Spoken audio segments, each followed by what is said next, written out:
నమస్కారం సార్. నేను credit bad update నుంచి దేవి మాట్లాడుతున్నాను. చెప్పండి మ్యామ్. సార్ మీ పేరు తెలుసుకోవచ్చా sir? MD Liaquat madam. Thank you sir me pay confirmation అందుకు. సార్ తెలుగు ఓకేనా సార్, లేకపోతే హిందీలో మాట్లాడగలరా సార్? ఓకే మేడం చెప్పండి.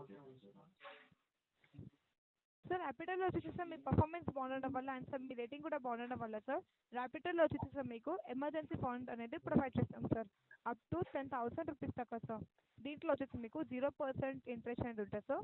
5% వచ్చేసి ప్రాసెసింగ్ ఫీజ్ అనేది ఉంటుంది. మళ్ళీ మీరు పేమెంట్ చేసుకోవడానికి మీకు టైం లిమిట్ వచ్చేసి 10 డేస్ నుంచి 100 డేస్ దాకా ఉంటుంది సార్.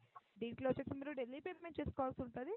అది మీ ఇష్టం సార్. మీరు ఒక 50 రూపీస్ అయినా సరే, 100 రూపీస్ అయినా సరే, 150 రూపీస్ అయినా సరే అలా మీరు పేమెంట్ చేసుకోవచ్చు. అండ్ సార్ దీంట్లో మీకు డాక్యుమెంట్స్ వచ్చేసి pan card, Aadhaar card and sir bank details అనేవి ప్రొవైడ్ చేయాల్సి ఉంటుంది. ప్రాసెస్ మొత్తం మీరే చేయాల్సి ఉంటుంది సార్ అప్పుడు కెప్టెన్ యాప్లో. నేను ఇంకా మీకు గైడ్ చేస్తూ ఉంటాను సార్ ఎలా చేయాలి అనేది. అది ఎలా పే చేయాలి madam daily payment? Daily payments మీరు ఫోన్పే, గూగుల్ పే అలాంటివి యూజ్ చేసుకోవచ్చు సార్. యూపీఐ యాప్స్ అనేది యూజ్ చేసుకొని మీరు పేమెంట్ చేసుకోవచ్చు. లేకపోతే మీకు ఆటో పేమెంట్ కూడా ఉంది సార్ దీంట్లో.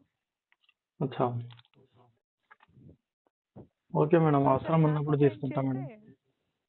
Sorry sir. ఇప్పుడైతే అవసరం లేదు, అవసరం ఉంటే కాల్ చేస్తాం మేడం. ఎప్పటిదాకా కాల్ బ్యాక్ చేయాలి సార్ మీకు మళ్ళీ? నేను చేస్తాను మేడం, ర్యాపిడోలో ఇచ్చారు కదా. సారీ సార్ మీరు ఈ నెంబర్కి కాల్ బ్యాక్ చేయలేరు సార్. నేను ఒక నెంబర్ చెప్తాను సార్ ర్యాపిడోది, ఆ నెంబర్కి మీరు కాల్ బ్యాక్ చేసుకోవచ్చు సార్. ర్యాపిడోలో యాప్లో షో అవుతుంది కదా మేడం, దాని ద్వారా నేను కాల్ చేసుకుంటాను సార్. క్యాప్టెన్ కేర్ కదా సార్, అది క్యాప్టెన్ కేర్ సార్. మళ్ళీ ఇదే వచ్చేసి సార్ ఎమర్జెన్సీ ఫండ్ కోసం కదా సార్. దీంట్లో నెంబర్ అనేది వేరేగా ఉంటుంది కదా సార్. ఓకే మేడం చెప్పండి.